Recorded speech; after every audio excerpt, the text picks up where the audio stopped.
புஸ்தகத்திலே 1030வது பாடல். கர்த்தராகிய இயேசு கிறிஸ்துவை நாம் துதிக்கப் போகிறோம். அவர் பரிசுத்தர், பரிசுத்தர், அவர் மகா பரிசுத்தராக இருக்கிறார். பிரியமானவர்களே, எந்த சூழ்நிலையில் இருந்தாலும் நாம் தேவனை துதிக்கும் பொழுது ஒரு காரியத்தை யோசிடுங்க. நெருப்புக்குள்ள அக்னிக்குள்ள போட்ட பிறகு சாத்ராக், மேஷாக், ஆபேத்நேகோ ஆண்டவரை துதிக்கலை. அக்னியில் போடுவதற்கு முன்பதாகவே நான் ஆராதிக்கிற தேவன் எங்களை தப்புவிக்க வல்லவராக இருக்கிறான்னு சொல்லிட்டார். அப்படிதானே? அதே மாதிரி எரிகோ கோட்டை இடிஞ்சு விழுந்த உடனே எங்களுக்கு கோட்டை இடித்ததற்காக நன்றின்னு சொல்லலை. இடிவதற்கு முன்பதாகவே ஆர்ப்பரித்தார்கள். வெற்றியின் ஆர்ப்பரிப்பு. சிங்கக்கேபியில் போட கொடுவதற்கு முன்பதாகவே உள்ள விழுந்த பிறகு போட்ட உடனே ஆண்டவர் என்ன காப்பாத்துங்கன்னு சொல்லலை. தானியேல் வாய் திறந்து சொல்றதுக்கு முன்னாடியே ராஜா சொல்றாரு, நீ ஆராதிக்கிற தேவன் உன்னை தப்புவிக்க வல்லவராக இருக்கிறார் என்று. அப்போ ஆபத்து வருவதற்கு முன்பதாகவே அவங்க எல்லாரும் ஆராதனை செஞ்சுட்டு தாங்க ஆபத்து வரல. நம்ம ஆபத்து வந்த பிறகு ஐயோ காப்பாத்துங்கன்னு சொல்கிறோம். இன்றைக்கி நம்ம ஆராதிக்க போகிறோம், ஆபத்து நமக்கு வராது. அல்லேலூயா. ஆராதிப்போமா. கேருபீன்கள் சேராபீன்கள் ஓய்வின்றி உம்மை போற்றுதே. 1030வது பாடல். நல்ல கைகளை தட்டி நாம் உற்சாகமாய் படிப்போம்.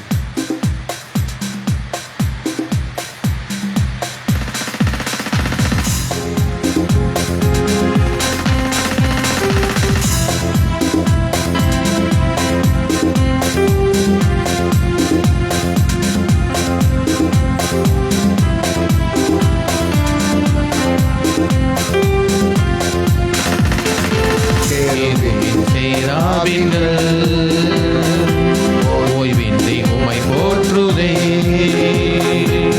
உலோகத்தில் சபையெல்லாம் ஓய்வின்றி உம்மை போற்றிட. கேருபீன் சேராபீன்கள் ஓய்வின்றி உம்மை போற்றுதே. உலோகத்தில் சபையெல்லாம் ஓய்வின்றி உம்மை போற்றிட. நீர் பரிசுத்தர், பரிசுத்தர், பரிசுத்தர், எங்கள் பரலோக ராஜாவே.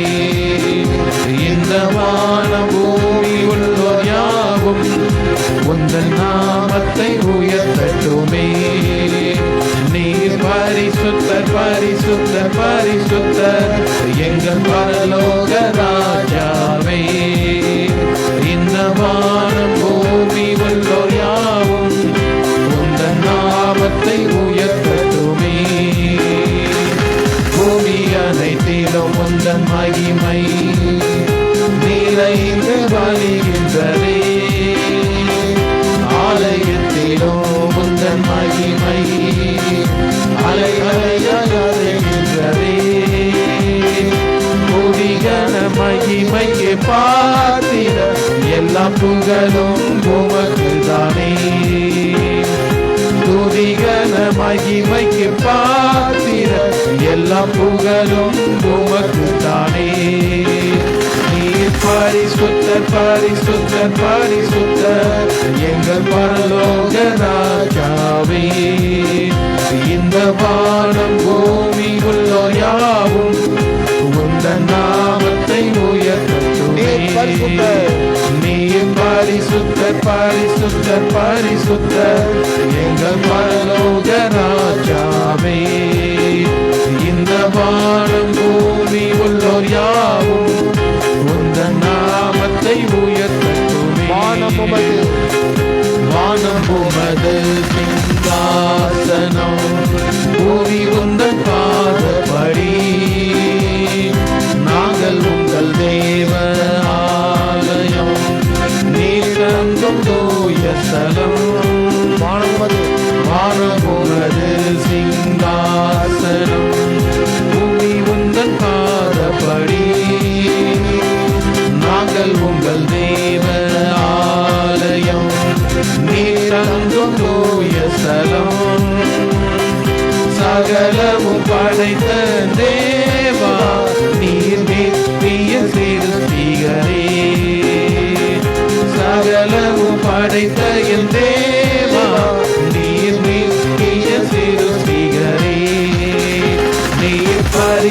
பரிசுத்தர் பரிசுத்தர் பரிசுத்தர் எங்கள் பரலோக ராஜாவே. இந்த வான பூமி உள்ளோர் யாவும் உந்தன் நாமத்தை உயர்த்தட்டுமே. நீர் பரிசுத்தர் பரிசுத்தர் பரிசுத்தர் எங்கள் பரலோக ராஜாவே.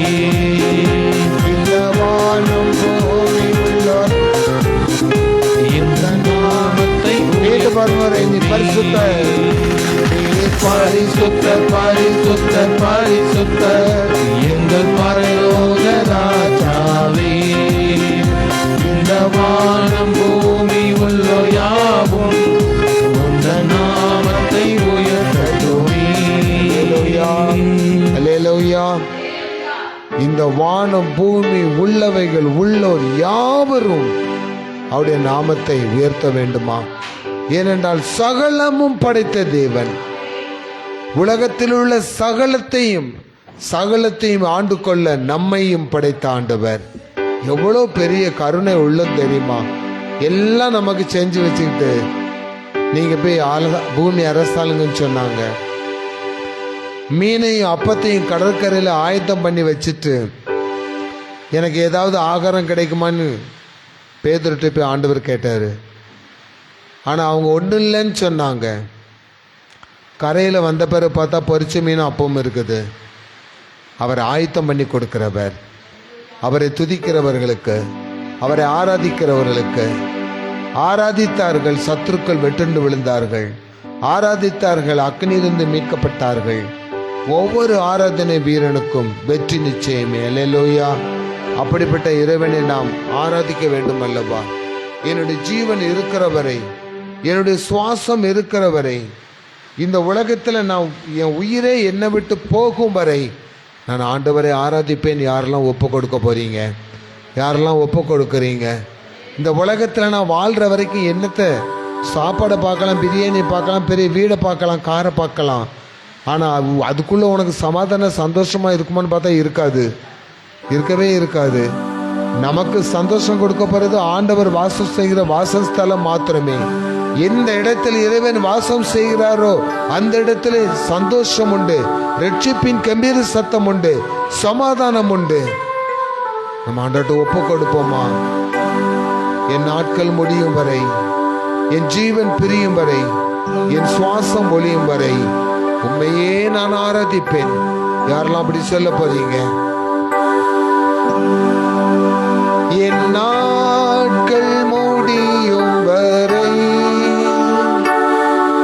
என் ஜீவன் பிரியும் வரை,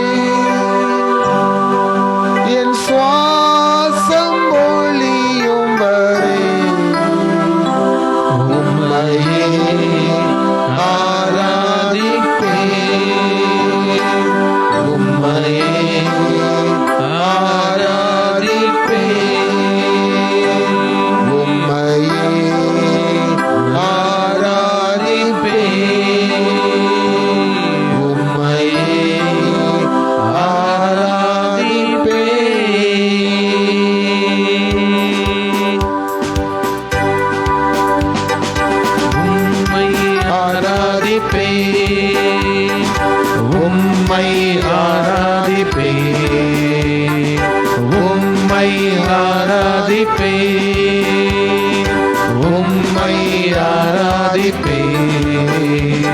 என் நாட்கள் முடியும் வரை, என் ஜீவன் பிரியும் வரை, என் சுவாசம் ஒழியும் வரை உம்மையே ஆராதிப்பேன், உம்மையே ஆராதிப்பேன், உம்மையே ஆராதிப்பேன், உம்மையே ஆராதிப்பேன். தாயின் கருவில் உருவாகும் முன்னே பெயர் சொல்லி அழைத்தவர் நீரே. தாயினும் மேலாக அன்பு வைத்து நீர் எனக்காக ஜீவன் தந்தீரே. தாயின் கருவில் உருவாகும் முன்னே பெயர் சொல்லி அழைத்தவர் நீரே.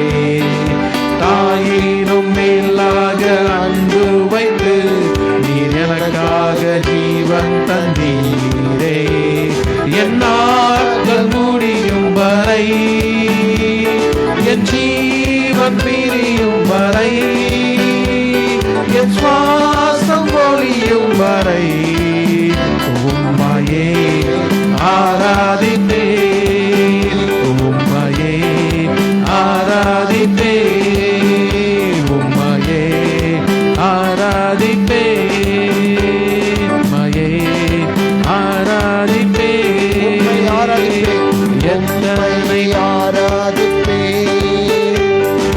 உம்மை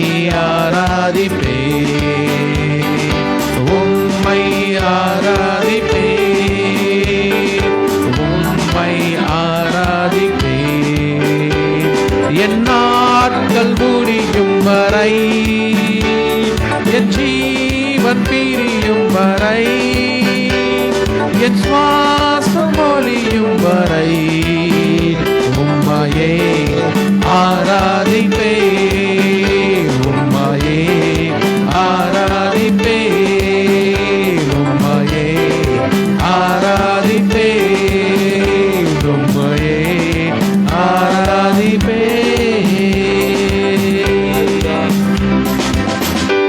நன்றி ஆண்டவரே, உம்மை நாங்கள் நன்றியோடு துதிக்கிறோம், ஸ்தோத்திரிக்கிறோம். தாயின் கருவிலிருந்து எங்களை தெரிந்து கொண்ட தேவனே, உம்மை ஆராதிக்கும்படி எங்களை தெரிந்தெடுத்த தேவனே, உம்மோடு வாழும்படி எங்களை பிரித்தெடுத்த தேவனே, இந்த அடாத மலையிலும் தேவனை ஆராதிக்க கூடி வந்திருக்கிற உம்முடைய பிள்ளைகள், உம்முடைய குடும்பத்தினர் மீது கர்த்தருடைய கண்கள் வைக்கப்படுவதாக, உம்முடைய கரம் நீட்டப்படுவதாக, உம்முடைய ஆசீர்வாதம் மழையாய் பொழிவதாக. ஆசீர்வதியும். இயேசுவின் நாமத்தில் ஜெபிக்கிறோம் பிதாவே, ஆமென். கர்த்தருடைய நாமத்திற்கு மகிமை உண்டாவதாக. இயேசுவின் நாமத்தினாலே உங்களை நாங்கள் அன்புடன் வாழ்த்துகிறோம். பிரியமானவர்களே, இவ்வளவு மழை பெய்தாலும் இவ்வளவு புயல் அடித்தாலும் ஆண்டவரை தேடி அவரை வர வேண்டும், அவரை ஆராதிக்க வேண்டும் என்ற மிகுந்த ஆசையுடன் வாஞ்சையுடன் வந்திருக்கிற உங்களை கர்த்தர் ஆசீர்வதிப்பாராக. அவன் என்னிடத்தில் வாஞ்சியாய் இருக்கிறபடினால் நான் அவனை விடுவிப்பேன் என்று சொல்லியிருக்கிறீரப்பா. அவனை உயர்ந்த அடைக்கலத்தில் வைப்பேன் என்று சொல்லியிருக்கிறீரப்பா. நாங்கள் நன்றியோடு உம்மை துதிக்கிறோம். இப்பொழுது கூட ஆண்டவரே, நீங்கள் கொடுத்திருக்கிற எங்களுக்கு பேச போகிற வார்த்தைகள் பிரயோஜனமாய் இருப்பதாக. ஓசியா தீர்க்கதரிசியின் புஸ்தகம், ஓசியா தீர்க்கதரிசியின் புஸ்தகம் 4ஆம் அதிகாரம் 1ஆம் வசனத்தை எடுத்தவர்கள் வாசித்து பாருங்க. ஓசியா 4ஆம் அதிகாரம் 1ஆம் வசனம். ஆகையால் ஓசியா 4:1 4ஆம் அதிகாரம் 1ஆம் வசனம், 1051வது பக்கம். இஸ்ரவேல் புத்திரரே, கர்த்தருடைய வார்த்தையை கேளுங்கள். தேசத்தின் குடிகளோடே கர்த்தருக்கு வழக்கு இருக்கிறது. போதும். தேசத்தின் குடிகளோடே கர்த்தருக்கு ஒரு வழக்கு இருக்கிறதா? ஆண்டவர் இன்னைக்கு சொல்றாரு, உங்க மீதி ஒரு கேஸ் ஒன்று என்ன செஞ்சிருக்கிறேன், போட்டிருக்கிறேன். நம்ம நிறைய பாவம் செய்கிறோம், நிறைய கேஸ் நமக்கு போடலாம். ஆனால் ஆண்டவர் இன்னைக்கு ஒரு முக்கியமான கேஸை 4 கேஸ் போட்டிருக்காரு நம்ம மேலே. எத்தனை கேஸு? 4 கேஸ் போட்டிருக்கிறார். இந்த 4 கேஸ்லேருந்து நம்ம வெளியே வரணும்னா அதுக்கு என்ன செய்யணுங்கிறத நமக்கு சொல்லியிருக்கிறாரு. 5வது கேஸ் தான் பயங்கரமான கேஸு, கொலை கேஸ். எல்லாமே கொலை கேஸ் தான். நம்ம எல்லாருமே பயங்கரமான சில காரியங்கள்னால கொலையாளிகளாக தான் நம்ம என்ன செய்கிறோம், இருக்கிறோம். அப்போ பைபிளில் நம்ம வாசித்து பார்த்தோம்னா முதல் கொலையே ஆதியாகமம் 4ஆம் அதிகாரம், ஆதியாகமம் 4ஆம் அதிகாரம் 8ஆம் வசனத்தை வாசித்து பாருங்க. நான் ஷார்ட்டாக சொல்லிட்டு வரேன். காயின் தன் சகோதரனாகிய ஆபேலோடு பேசினான். காயின் தன் சகோதரனாகிய ஆபேலோடு பேசினான். அவர்கள் வயல்வெளியில் இருக்கும் சமயத்தில் காயின் தன் சகோதரனாகிய ஆபேலுக்கு விரோதமாய் எழும்பி அவனை கொலை செய்தான். முதல் கொலை. தேவனால் படைக்கப்பட்ட ஆதாம் ஏவாளுக்கு பிறந்த பிள்ளைகளிலே காயின் ஆபேல் 2 பேருமே நல்லா தான் இருந்தாங்க. கடவுளுக்கென்று ஒரு காணிக்கையை படைக்கிற இடத்துல அவங்களுக்குள்ள வந்த பிரச்சனை, ஆபேல் மீது காயின் எரிச்சல் கொண்டான்னு சொல்லப்பட்டிருக்கு. உன் முகநாடி வேறுபட்டதென்ன? ஏன்னா ஆபேலுடைய காணிக்கையை ஆண்டவர் ஏற்றுக்கொண்டார். காயினுடைய காணிக்கை மேலே ஆண்டவர் விருப்பமாக என்ன செய்யல இருக்கலை. அவன் கையில் கிடைச்சதை கொண்டு என்ன செஞ்சான்? கொடுத்தான். எங்களுடைய சில திருச்சபைகளில் பார்த்தீங்கன்னா காணிக்கை எண்ணும்போது 10,000 ரூபா காணிக்கை இருந்துச்சுன்னா 3,000 ரூபா செல்லாத நோட்டு தான் இருக்கும். கோயிலுக்கு கொண்டு காணிக்கை போடுறதுக்குன்னே பழைய நோட்டை என்ன செஞ்சுருப்பாங்க? வச்சுருப்பாங்க. சிலர் என்ன செய்வாங்கன்னா துணி அயன் பண்ணும்போதே அந்த பழைய நோட்டை என்ன செஞ்சுக்கிடுறது? அதையும் அயன் பண்ணி மடிச்சுக்கிடுறது. அது கூட கொஞ்சம் அங்கே காணிக்கையிலேருந்து எடுத்து எண்ணும்போது உடஞ்சே போயிடும். ஆனால் ஆபேல் அப்படி கொடுக்கல. ஆபேல் தனக்கு உரியது எல்லாவற்றிலும் தலையிட்டு கொடுத்தான். அதிலும் கொழுமையானவைகளை கொடுத்தான். நம்ம ஆண்டவருக்கு எதை கொடுத்தாலும் பெஸ்ட்டாக என்ன செய்யணும்? கொடுக்கணும். நல்லதை கொடுக்கணும். நமக்கு இருக்கிறதுல முதலானதை எடுத்து கொடுக்கணும். நீங்கள் பிரஜாதி மக்களை பார்த்தீங்கன்னா, இந்துக்களெல்லாம் பார்த்தீங்கன்னா, அவங்க 10 ஆடு வாங்கினாங்கன்னா ஒரு ஆடை கோயிலுக்குன்னு என்ன செய்வாங்க? வளர்ப்பாங்க. அது நல்ல புஷ்டியாக கொழுமையாக வரணும். அதுக்கு விசேஷமான ஆகாரம் கொடுப்பாங்க. அதை மட்டும் தனியாக கொண்டு என்ன செய்வாங்க? மேய்ப்பாங்க. மற்ற ஆடுகள் கூட அதை பழக விட மாட்டாங்க. அப்படி நல்ல புஷ்டியான பிறகு அதை கொண்டு எங்கே செய்வாங்க? அவங்க கோயிலுக்கு கொண்டு கொடுக்குறாங்க. அவங்களே அப்படி இருக்காங்கன்னா நம்ம இப்படி இருக்கணும். எல்லாவற்றிலும் சிறந்ததை ஆண்டவருக்கு ஆபேல் கொடுத்தான். ஆண்டவர் அதை அங்கீகரித்தார். ஆனால் ஆண்டவருடைய ஆசீர்வாதம் வருவதற்கு முன்பதாகவே பொறாமை கொண்ட காயின் ஆபேலை கொலை செய்தான். ஒருவேளை தேவனுக்கு நீங்கள் நன்மைகளை செய்யும் பொழுது உங்களை கொலை கூட செய்கிற அளவுக்கு எரிச்சலின் ஆவிகள் வரலாம். கொலை கூட செய்யப்படலாம். என்னுடைய நாமத்தினாலே நீங்கள் கொலை செய்யப்படுவீர்கள் பைபிள் சொல்லுது. அந்த முதல் கொலை, உலகத்தில் நடந்த முதல் கொலை, இதுக்கு என்ன தண்டனைன்னா ஆண்டவர் சொல்கிறாரு, காயினே உன் சகோதரனை எங்கேன்னு கேட்குறாரு. அவன் பதில் சொல்கிறான், என் தம்பிக்கு நான் காவலாளியா அப்படின்னு சொல்லி கேட்குறான். ஆண்டவர் சொல்கிறாரு, ஆபேலின் ரத்தம் என்னை நோக்கி கூப்பிடுகிறது. அப்போ இன்னைக்கு ஒரு ஆசீர்வாதமான வார்த்தை ஆண்டவர் சொல்கிறார். நீங்களோ உங்கள் குடும்பத்தில் உள்ளவர்களோ குடும்பத்தில் உள்ள பிள்ளைகளோ கர்த்தருடைய நாமத்தின் நிமித்தம், ஆண்டவருக்காக நாம் செய்கிற வேலைகளின் நிமித்தம் உங்கள் கண்ணீர் இந்த பூமியில் ஒரு துளி விழுந்தாலும், உங்கள் இரத்தம் ஒரு துளி விழுந்தாலும் அது கர்த்தரை நோக்கி கூப்பிடுகிறது. அல்லேலூயா. கர்த்தர் அதுக்கு பதில் செய்ய போகிறாராம். அது மாத்திரமில்லை, காயின்ட்டு போய் நிறைய சாபத்தை கொடுக்கிறார் ஆண்டவர் கோபத்தில். ஆதியாகமம் 4ஆம் அதிகாரம் 11ஆம் வசனத்தையும் 12ஆம் வசனத்தையும் வாசித்து பாருங்க. இப்பொழுதும் உன் சகோதரனை இரத்தத்தை உன் கையிலே வாங்கி கொள்ள தன் வாயை திறந்த இந்த பூமியில் நீ சபிக்கப்பட்டிருப்பாய். நீ நிலத்தை பயிரிடும் போது அது தன் பலனை இனி உனக்கு கொடாது. நீ பூமியில் நிலையற்ற அலைகிறவனாய் இருப்பாய் என்றார். போதும். 3 சாபத்தை கொடுத்துட்டாரு. ஒன்று, இந்த பூமியில் நீ எப்படி இருப்ப? சபிக்கப்பட்டவனா இருப்ப. ரெண்டாப்புல, நீ என்னதான் இந்த பூமியில் வேலை செஞ்சாலும் கையீடு செஞ்சாலும் உனக்கு அது நான் கிடையாது, உனக்கு நிறைவேறாது. 3வது, நீ ஒரு நேரம் சாப்பாட்டுக்காக என்ன செய்யணும்? அலைந்து திரிகிறவனாய் இருப்பாய். அப்போ கர்த்தருக்கு பிரியமாய் வாழ்ந்து கர்த்தருக்கு பிரியமான காரியங்களை செய்து கர்த்தரோடு வாழ்ந்து கொண்டிருக்கிறவர்களுக்கு அவர்களுடைய சரீரத்திலிருந்து ஒரு துளி ரத்தம் வீணாய் போனாலும், இந்த பூமியில் விழுந்தாலும் அந்த பூமி சபிக்கப்பட்டிருக்கும்.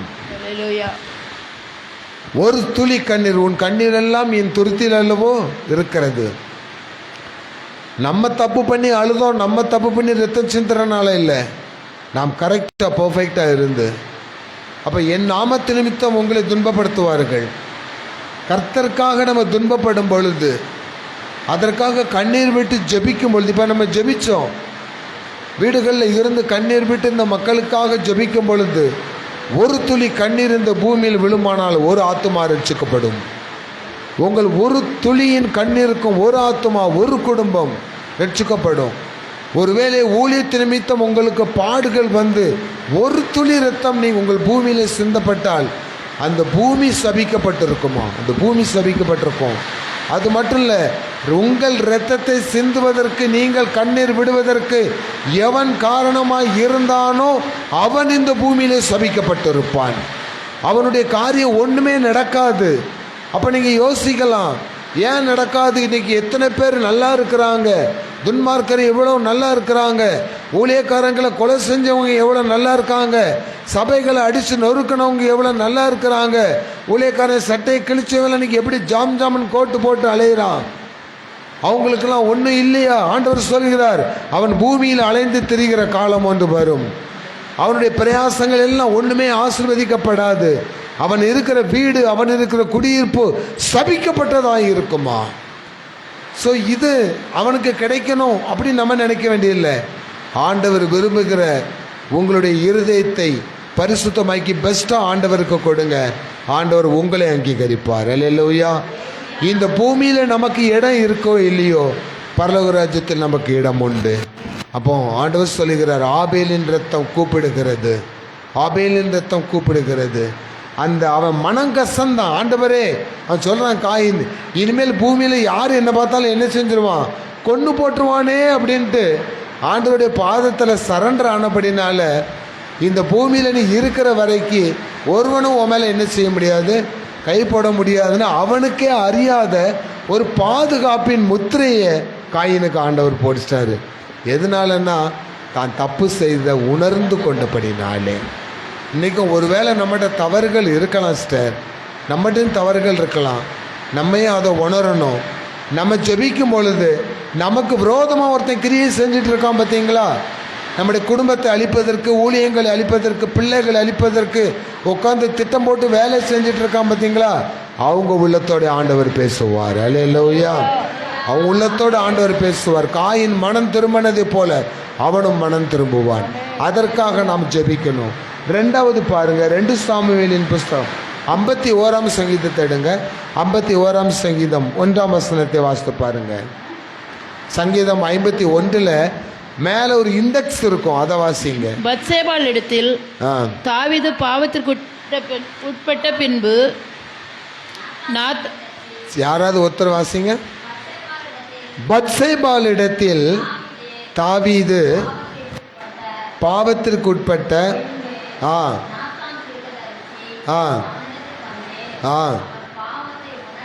அவன் பாவத்தை உணர்த்தின பொழுது பாடி.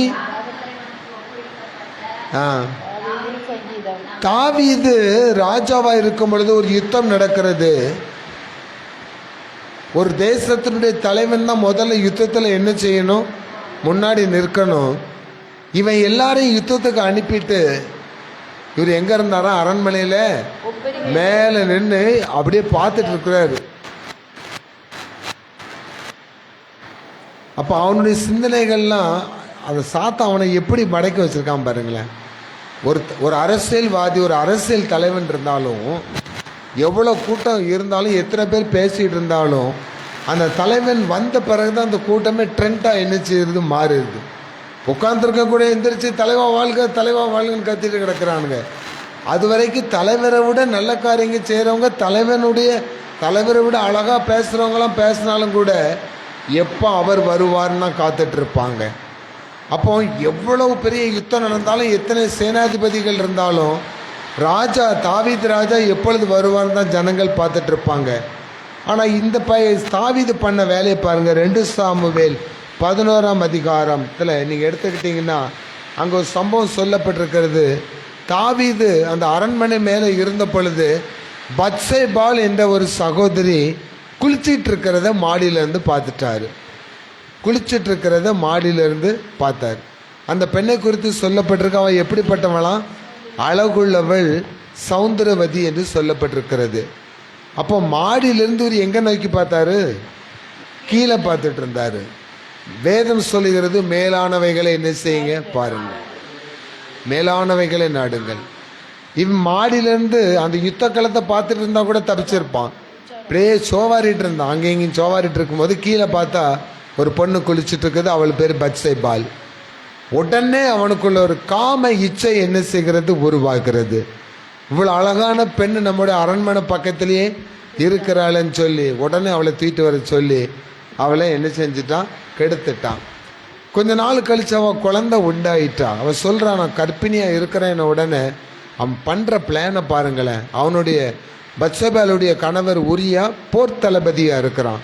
ஒரு திட்டத்தை இங்கே கொடுக்குறான் பாருங்க. 2 சாமுவேல் 13ஆம் அதிகாரம் 15ஆம் வசனத்தை வாசித்து பாருங்க. 2 சாமுவேல் 13ஆம் அதிகாரம். அந்த நிருபத்திலே மும்முரமாய் நடக்கிற போர் முகத்திலே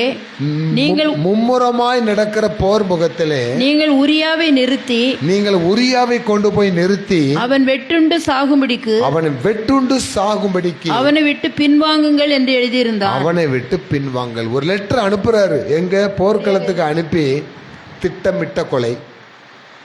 உரியா ஏற்கனவே போர் வீரன் தான். அதுக்கு முந்தி வாஸ்து பார்த்து, இப்போ நேரம் இல்லாதனால நமக்கு அந்த கதை தெரிஞ்சனால சொல்கிறேன். நல்ல சரக்கு வாங்கி என்ன செஞ்சிட்டான், ஊற்றிட்டான்.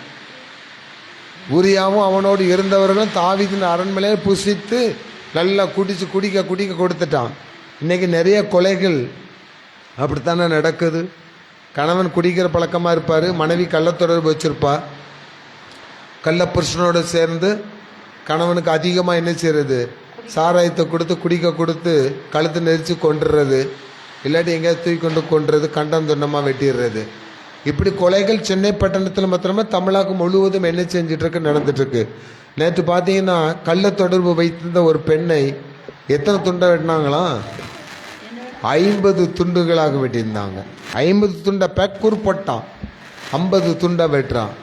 புருஷன் இருக்கும் பொழுதே புருஷனுக்கு துரோகம் பண்ணுறவங்க, மனைவி இருக்கும் பொழுதே மனைவிக்கு துரோகம் பண்ணுறவங்க. ஐயோ என் புருஷன் எனக்கு துரோகம் பண்ணிட்டான்னு உட்காந்து டைவர்ஸ்லாம் வாங்க போகிறதில்ல. இப்போ துரோகமாக பண்ணுறேன் அப்படின்னு சொல்லி உடனே என்ன செஞ்சிடுறது, கூலிப்படைகளை வைத்து என்ன செய்கிறது, காலி பண்ணிடுறது.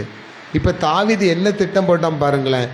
அங்கே இருக்கிற படைகளுக்கு ஒரு லெட்டர் எழுதி முக்கியமானவங்கள்ட்ட பேசி, இவனை கொண்டு என்ன செய்யுங்க, முதல்ல போரில் முன்னாடி கொண்டு நிறுத்திட்டு நீலாம் என்ன செஞ்சிரு, பின் வாங்கி வந்துரு. அப்போ 10 பேரை 20 பேர் சமாளிக்கிற இடத்துல 10 பேரையும் ஒத்தையில் என்ன செய்யணும், சமாளிக்கணும். அப்போ சாவு நிச்சயம். திட்டமிட்டு தாவீது கொலை செய்யாதபடி திட்டமிட்டு இந்த கொலையை செஞ்சுட்டான். 18ஆம் வசனத்தில் சொல்லப்பட்டிருக்கு பாருங்க.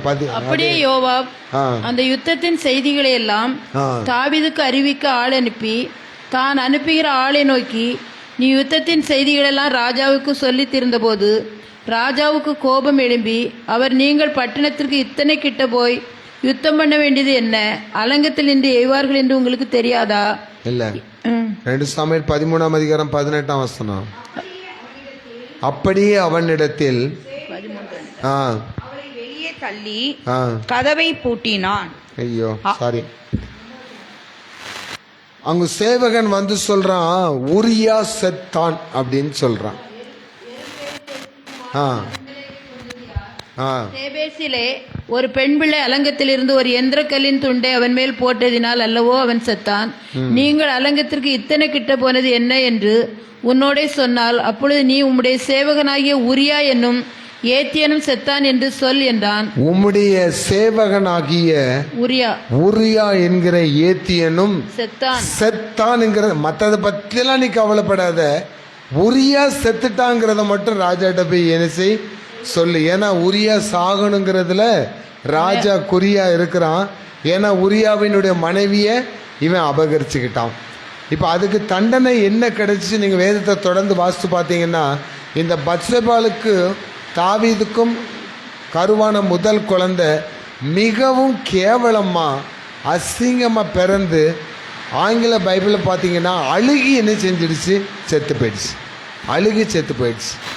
பைபிள் சொல்லுது, பிறனுடைய மனைவியை இச்சியாதிருப்பாயாக. இந்த துணிகரமான பாவத்தை இவன் செஞ்சனால அந்த கற்பத்தில் பிறந்த குழந்தை அழுகி என்ன செஞ்சிடுச்சு, செத்துடுச்சு. அதுக்கு பிறகுதான் தாவீது அந்த 51ஆம் சங்கீதத்தில் 2ஆம் வசனத்தை வாசித்து பாருங்க. 51ஆம் சங்கீதம் 2ஆம் வசனம். சீக்கிரமா. என் அக்கிரமம் நீங்க என்னை முற்றிலும் கழுவி என் பாவமர என்னை சுத்திகரியும். ஆண்டவர்கிட்ட போய் சொல்கிறேன், ஆண்டவரே நான் தாயின் வயிற்றில் பிறக்கும் போதே பாவியாக என்ன செஞ்சுட்டேன், கற்பத்தில் உருவாகும் போதே நான் பாவத்தில் உருப்பிக்கப்பட்டேன். அதுக்கு பிறகு வசனங்கள் எல்லாமே பாவம் மன்னிப்பின் வசனம்தான். என்னை நீர் சுத்திகரியும், ஈசோப்பினால் என்னை என்ன செய்யும், சுத்திகரிமனை கழுவி எறணும், அப்பொழுது நான் சுத்தமாவேன்னு சொல்லி ஆண்டவர்கிட்ட பாவ மன்னிப்பை என்ன செய்தான் கேட்டான். எப்போ? தண்டனைக்கு பிறகு. தண்டனைக்கு பிறகு. ஆனால் கண்டிப்பாக நம்ம செய்கிற பாவங்களுக்கு ஒரு தண்டனை ஆண்டவர் வச்சிருக்கார். ஆண்டவர் சொல்றாரு, யாக்கோபே கூட நான் மட்டா என்ன செய்வேன், கண்டிப்பேன். அப்படி தான் ஆண்டவர் சொல்றாரு. அதுக்கு பிறகு அந்த 51ஆம் சங்கீதத்தில் 14ஆம் வசனத்தை வாசித்து பாருங்க. சங்கீதம் 51:14.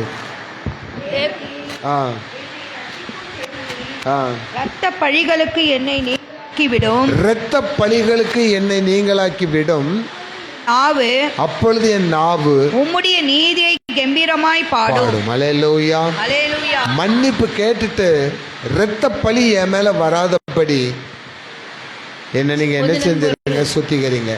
சிஸ்டர், தாவீதுக்கு கிடைக்க வேண்டிய ஒரு மிகப்பெரிய ஆசீர்வாதத்தை ஆண்டவர் சொல்றாரு.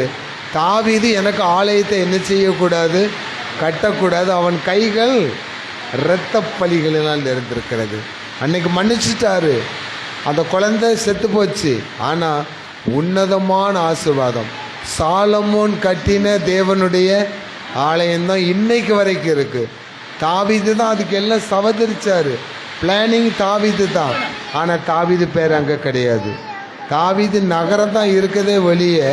தாவீது கட்டின ஆலயம் இல்லை, சாலமோன் கட்டின தேவனுடைய ஆலயம். அப்போ ஒரு நிலையான ஒரு நல்ல பேரை இந்த கொலையின் மூலமாக அநியாயத்தின் இரத்த சிந்தனைப்படினால தாவீதுக்கு எடுத்துக்கொண்டான். மூன்றாவதாக ஒரு கொலையை பாருங்களேன். 1 ராஜாக்களின் புஸ்தகம் 21ஆம் அதிகாரம் 1ஆம் வசனம். 1 ராஜாக்கள் 21:1. இவைகளுக்கு பின்பு ஆ ஆ ஆ ம் ஆ ஆகாப் ஆ ஆ ஆ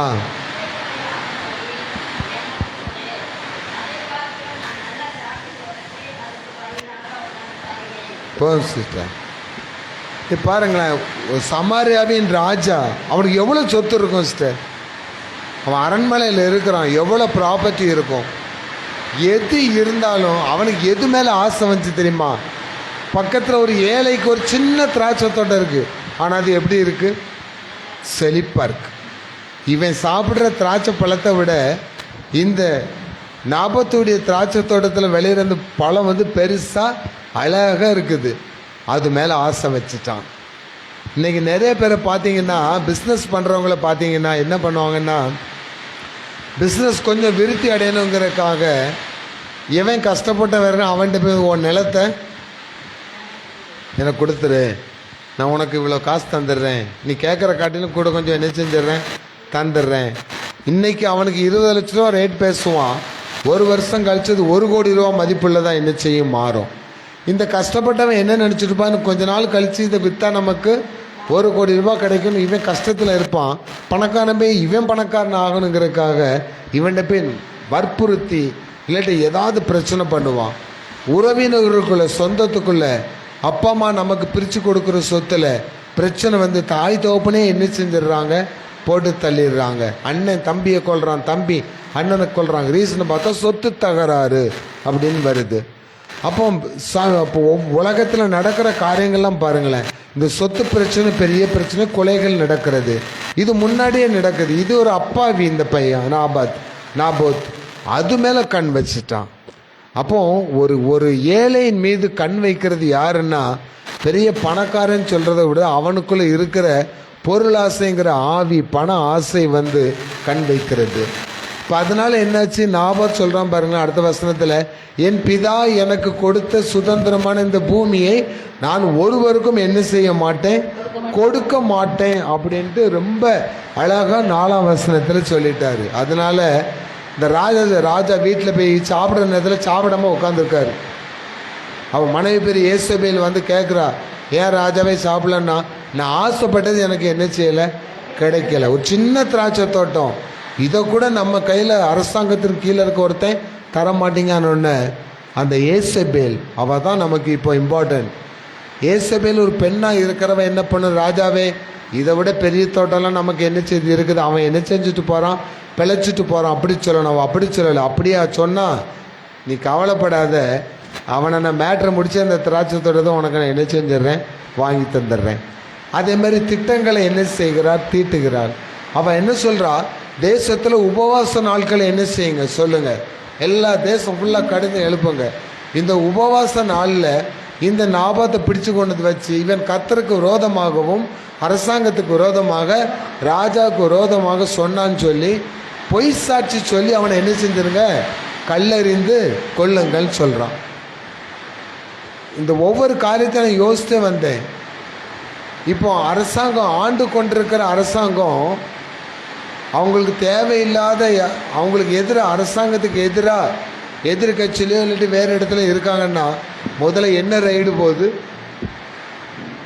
இன்கம் டேக்ஸ் ரைடை கொண்டு உள்ளே விட்டு என்ன செய்கிறாங்க, சீஸ் பண்ணுறாங்க. இல்லாட்டி என்ன பண்ணுறாங்க, மேடையில் எனக்கு விரோதமாக என்ன செஞ்சான் பேசினாருன்னு சொல்லி கேஸ் போட்டு என்ன செஞ்சுறாங்க, தள்ளிடுறாங்க. அதே மாதிரி பெரிய பெரிய நல்ல அரசியல் தலைவர்களெல்லாம் உள்ளே வச்சு குத்துன்னு குத்திடுறாங்க. இதுதான் அங்கேயே என்ன முந்தைய நடந்தது தான். இவன் ஏதாவது பொய் சாட்சி சொல்லி எப்படியாவது இவனை வச்சு கல்லெறிஞ்சு என்ன செஞ்சு கொன்னுட்டா அந்த திராட்சை தோட்டம் ஆட்டோமேட்டிக்காக எனக்கு வந்துடும். அதே மாதிரி செஞ்சு அந்த திராட்சை தோட்டத்தை அவன் எடுத்துக்கிட்டா. அந்த திராட்சை தோட்டத்தை எடுத்துக்கிட்டனால அவங்களுக்கு என்ன தண்டனை தெரியுமா சார்? நீங்கள் வீட்டில் இருக்கும்போது கூட வாசிங்க. அதே 1 ராஜாக்கள்ல தண்டனையை பாருங்களேன். 19ஆம் அதிகாரம் அந்த அதே 1 ராஜாக்கள் 21ஆம் அதிகாரத்தில் 19ஆம் வசனத்தையும் 23 நீ கொலை செய்ததும் எடுத்துக்கொண்டதும்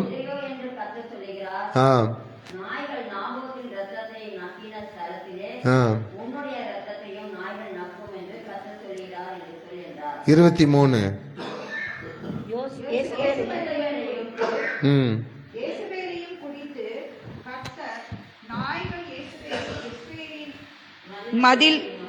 மதில் அருகே தின்னும். எவ்வளவு பயங்கரமான தண்டனை பாருங்களேன்.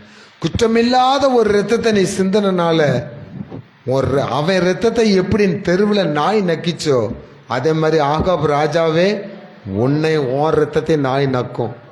அதே மாதிரி அவன் காயப்பட்டு அந்த ரதத்தில் விழுந்து கிடக்கும்போது அந்த ரத்தம் ரதத்திலிருந்து கீழே விளைந்தது, நாய்கள் அதை நக்கினதுன்னு பைபிள் சொல்லியிருக்கு.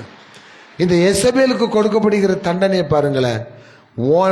அவன் ரத்தத்தை நாய் நக்கிச்சு உன்னை நாயே என்ன செஞ்சிடும், தின்னுபிடும் அப்படின்ட்டு தண்டனை கொடுக்கிறாரு.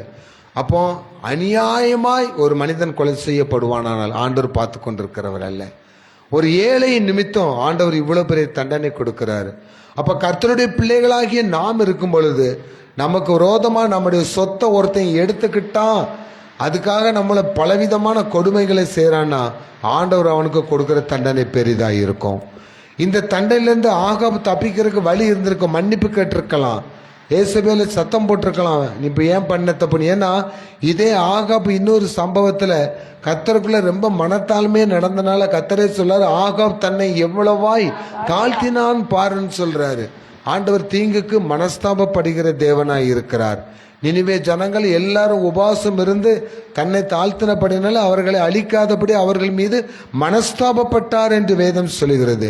பிரியமானவர்களே, இன்னைக்கு நமக்கு விரோதமாக உருவாக்கப்படும் ஆயுதங்கள் வாய்க்காதே போகும். ஆண்டவர் ஒருவேளை நம்முடைய ப்ராப்பர்ட்டி விஷயத்துல, சொத்து விஷயத்துல நம்மளை ஏமாத்தி நம்மளை கொலை செய்யற அளவுக்கு திட்டங்கள் இன்னைக்கு வகுக்கப்பட்டிருந்தாலும் நாபாத்துக்கு நடந்த மாதிரி உங்களுக்கு நடக்க போறதில்லை.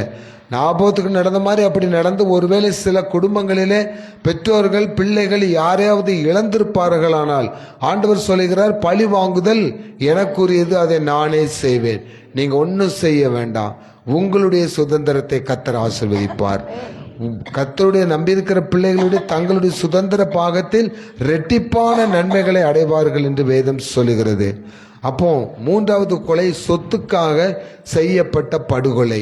இந்த படுகொலைக்கு அவன் மன்னிப்பு கேட்காதனப்படினால அவர்கள் தண்டனை அடைந்தார்கள். கடைசியாக 4வது ஒரு கொலையை நம்ம பார்க்க போறோம் பாருங்களேன். 4வது ஒரு கொலை அப்போஸ்தலர் நடபடிகளின் புஸ்தகம் 2ஆம் அதிகாரம் 22ஆம் வசனத்தையும் 23ஆம் வசனத்தையும் வாசிப்போம். அப்போஸ்தலர் 2ஆம் அதிகாரம் 22, 24. இஸ்ரவேலரே, இஸ்ரவேலரே, நான் சொல்லும் வார்த்தைகளை கேளுங்கள். நான் சொல்லுகிற வார்த்தைகளை கேளுங்கள். நீங்கள் அறிந்திருக்கிறபடி நசரேயனாகிய இயேசுவை கொண்டு தேவன் உங்களுக்குள்ளே பலத்த செய்கைகளையும் அற்புதங்களையும் அடையாளங்களையும் நடப்பித்து அவைகளினாலே அவரை உங்களுக்கு வெளிப்படுத்தினார். அப்படி இருந்தும் தேவன் நிர்ணயித்திருந்த ஆலோசனையின்படியேயும் அவருடைய முன்னறிவின்படியேயும் ஒப்பு கொடுக்கப்பட்ட அந்த இயேசுவை நீங்கள் பிடித்து அக்கிரமக்காரருடைய கைகளினாலே சிலுவையில் ஆணியடித்து கொலை செய்தீர்கள். அப்போஸ்தலர் 3ஆம் அதிகாரம் 15ஆம் வசனத்தை வாசித்து பாருங்க. ஜீவாதிபதியை கொலை செய்தீர்கள். போதும். 4வது கொலை, இந்த உலகத்தையே ரட்சிக்கக்கூடிய இயேசு கிறிஸ்துவை, நீதிமானை, தேவனுடைய குமாரனை கொலை செய்தால் இந்த உலகம் முழுவதும் தன்னுடைய கைக்குள் வந்துவிடும் என்ற சாத்தானின் சதித்திட்டம், சதினால் செய்யப்படுகிற கொலை. இவன் சதித்திட்டம் செய்யறதுக்கு பெரிய பெரிய கூட்டத்தெல்லாம் ஒன்றும் கொண்டு வரல. ஒரு 30 வெள்ளி காசை வச்சு ஆண்டவரை காலி செய்யறதுக்கு யூதாஸ் காரியத்தை பயன்படுத்தினான். கூட இருந்தவனே பயன்படுத்தினான். பிரியமானவர்களே, இயேசுவினுடைய கொலையை குறித்து முன்னாடி ஒரு காரியத்தை சொல்லிடுறேன். உங்களை கூட இருக்கிறவங்களே நீங்கள் நம்பிட்டு இருக்க முடியாது.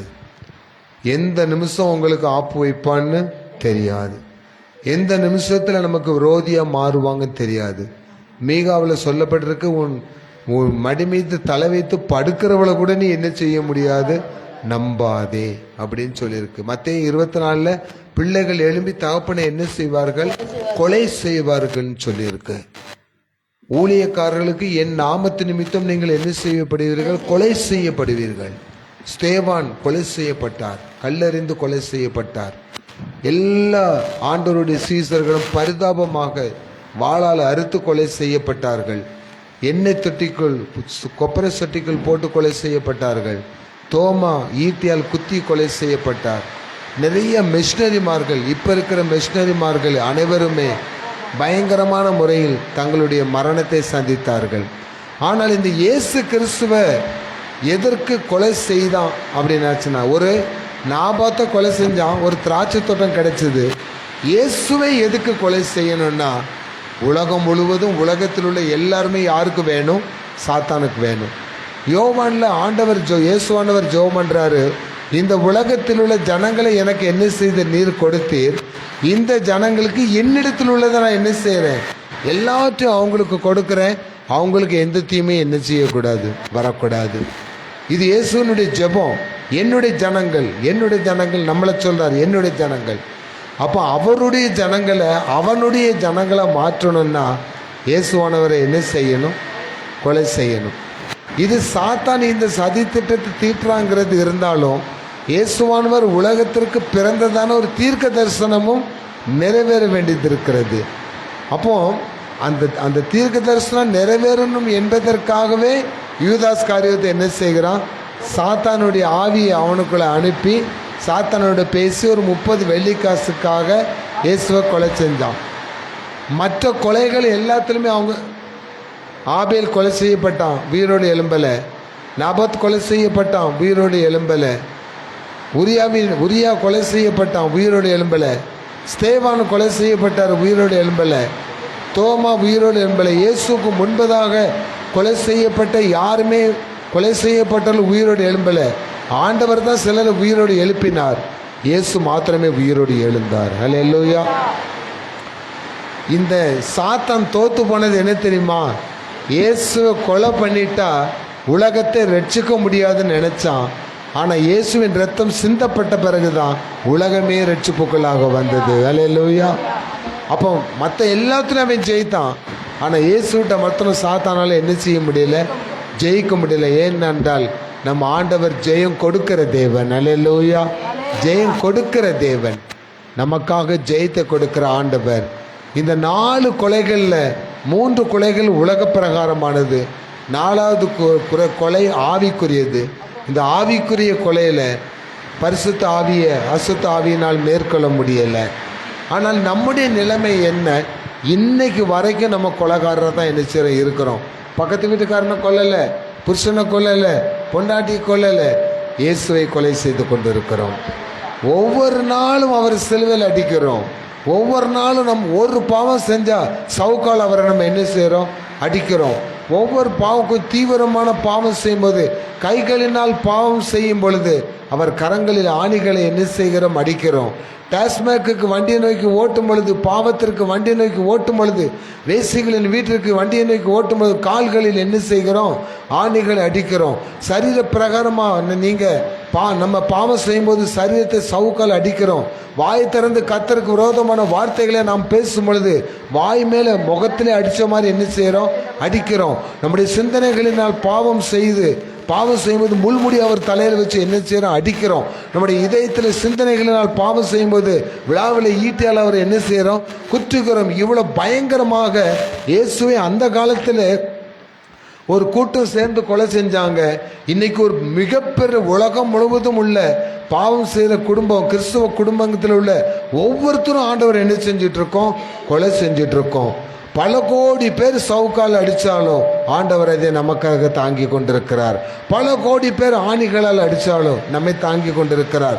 பல கோடி முள்முடி வைத்து அடிக்கப்பட்டாலும் தாங்கி கொண்டிருக்கிறார். பல கோடி பேர் அவர் மேலே துப்புனாலும் அதையும் தாங்கி கொண்டிருக்கிறார். ஏன் தெரியுமா? ஆண்டவரிடத்தில் காணப்பட்ட ஒரு விசேஷ குணம். சிலுவையில் ஆண்டவர் சொன்னார், பாவிகளாகிய இவர்கள் மீது இவர்கள் தெரியாமல் செய்கிறாங்க, இவர்களை மன்னியும் என்று சொன்னார். மன்னிக்கிற குணம் ஆண்டவரிடத்தில் இருந்தது. அதுதான் நமக்கு தேவன் கொடுத்த பெரிய கிருபை. ஆண்டவர்கிட்ட மட்டும் உடனே காயினுக்கு தண்டனை, நாபத்தை கொலை பண்ணவனுக்கு தண்டனை, இப்படி ஒவ்வொருத்தருக்கா தண்டனை டக்குன்னு கொடுத்துட்டு இருந்தாரு.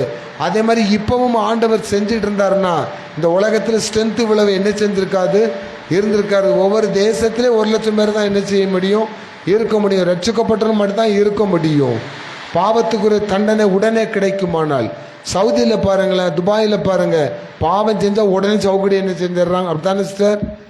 சவுதியிலலாம் உடனே கொண்டு தெருவில் கொண்டு வச்சு கட்டி என்ன செஞ்சுறான், உருன்னு உரிச்சிடுறான். இல்லாட்டி வாழால் கில்லட்டினே இன்னும் அங்கே இருக்குது.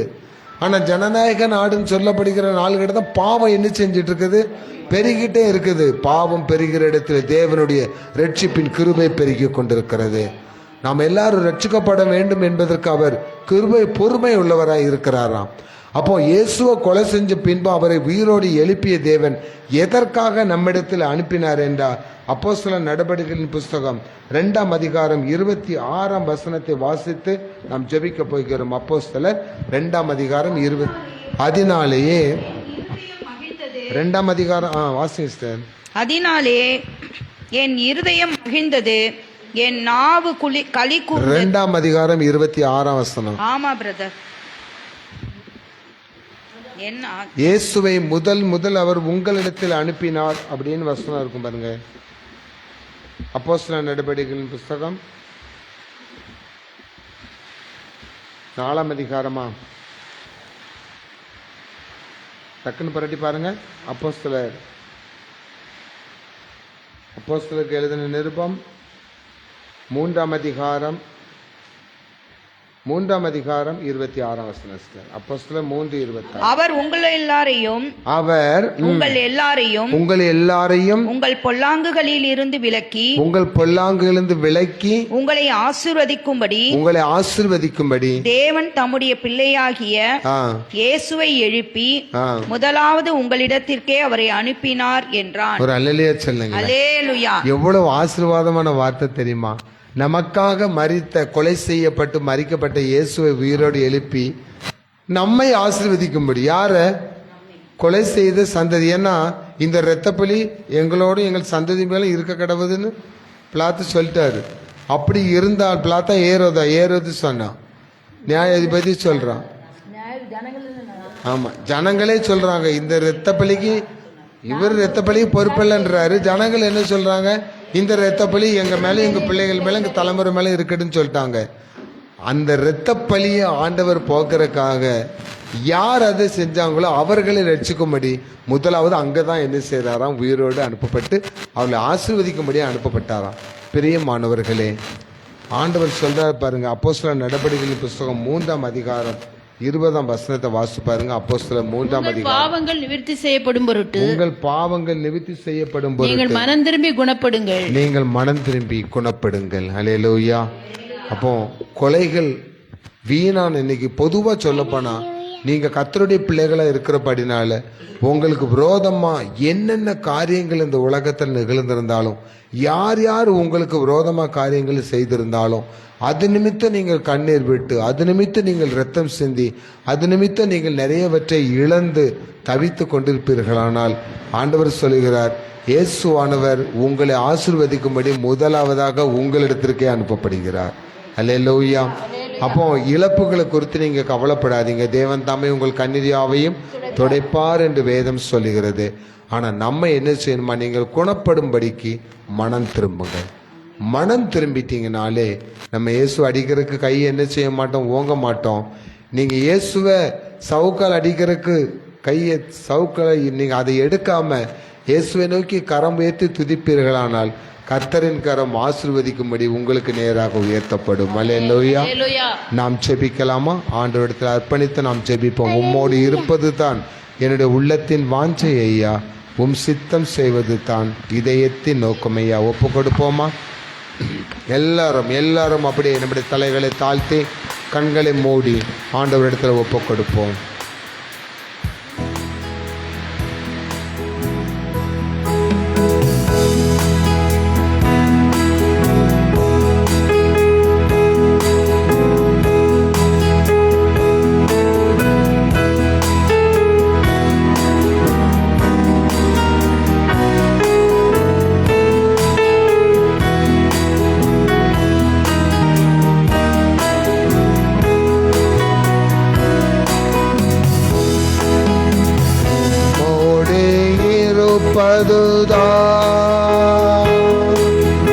உள்ளத்தின் வாஞ்சையா, உம் சித்தம் செய்வதுதான் இதயத்தின் ஏக்கமையா. உம்மோடு இருப்பதுதான்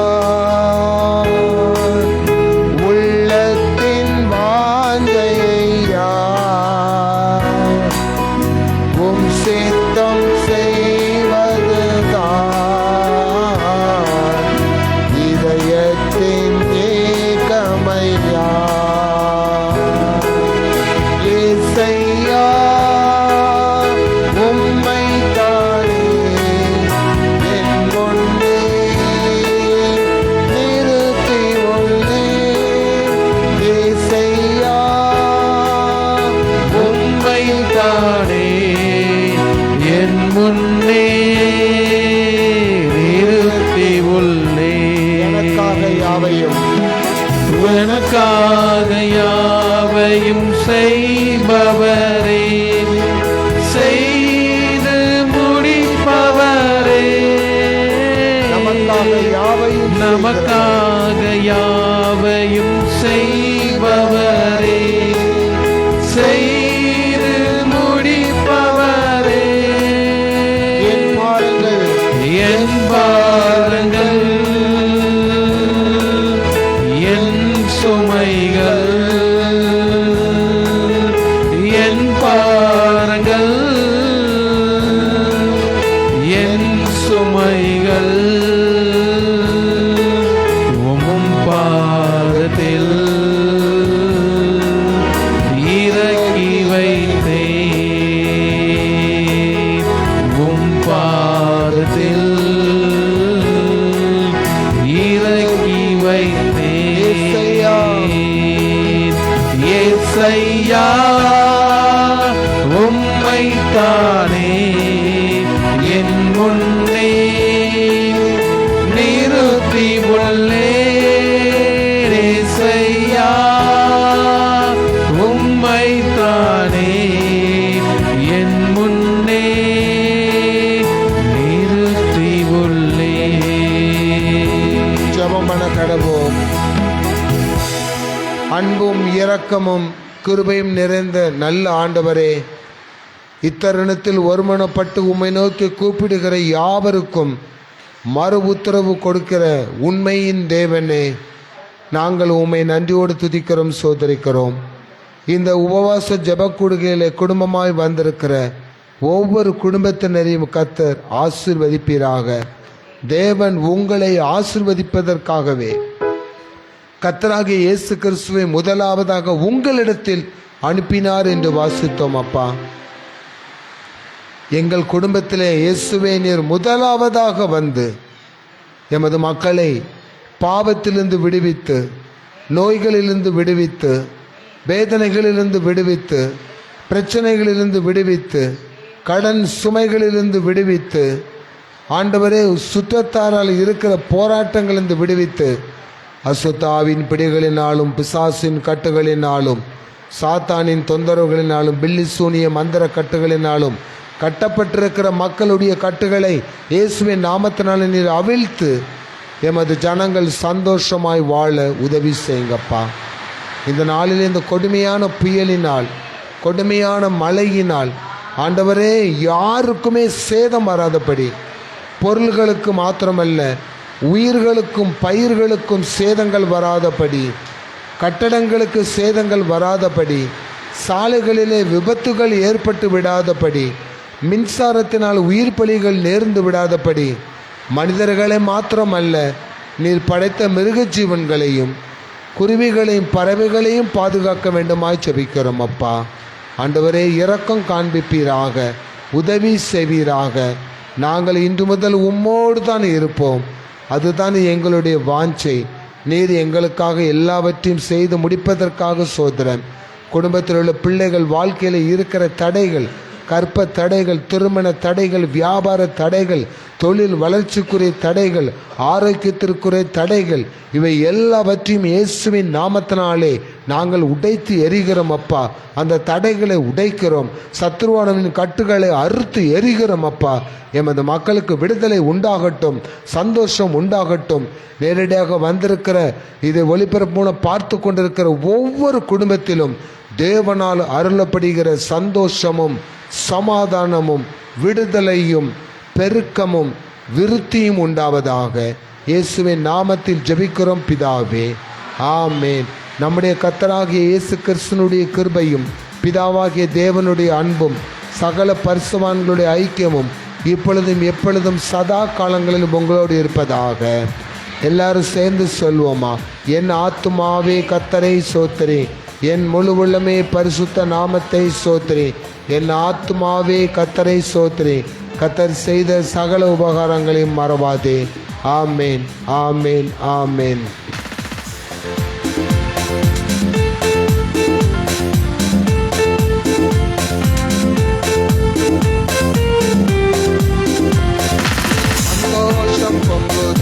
சந்தோஷம் பொங்குதே, சந்தோஷம் என்னில் பொங்குதே. அல்லேலூயா, இயேசு என்னை ரட்சித்தார், மற்றும் என்னை மாற்றினார். சந்தோஷம் என்னில் பொங்குதே, சந்தோஷம் பொங்குதே, சந்தோஷம் பொங்குதே, சந்தோஷம் என்னில் பொங்குதே. அல்லேலூயா, இயேசு என்னை ரட்சித்தார், மற்றும் என்னை மாற்றினார். சந்தோஷம் என்னில் பொங்குதே. வலி தப்பி நான் தீரிந்தேன், பாவபாரமதை சுமந்தலைந்தேன். வலி தப்பி நான் தீரிந்தேன், பாவபாரமதை சுமந்தலைந்தேன். ஆனால் இயேசு கைவிடார், தானாய் வந்து ரட்சித்தார். ஆனால் இயேசு கைவிடார், தானாய் வந்து ரட்சித்தார். அந்த நல்ல இயேசு எந்தன் சொந்தமானாரே, அந்த நல்ல இயேசு எந்தன் சொந்தமானாரே. ஆஹா, சந்தோஷம் பொங்குதே, சந்தோஷம் பொங்குதே, சந்தோஷம் என்னில் பொங்குதே. அல்லேலூயா, இயேசு என்னை ரட்சித்தார், முற்றும் என்னை மாற்றினார். சந்தோஷம் என்னில் பொங்குதே. கர்த்தர் உங்கள் எல்லாரையும் குடும்பத்தாரையும் ஆசீர்வதிப்பாராக. கர்த்தர் உங்களோடு இருப்பாராக. அல்லேலூயா, அல்லேலூயா. கர்த்தருடைய நாமத்திற்கு மகிமை உண்டாவதாக. ஆமென். எல்லாருக்கும்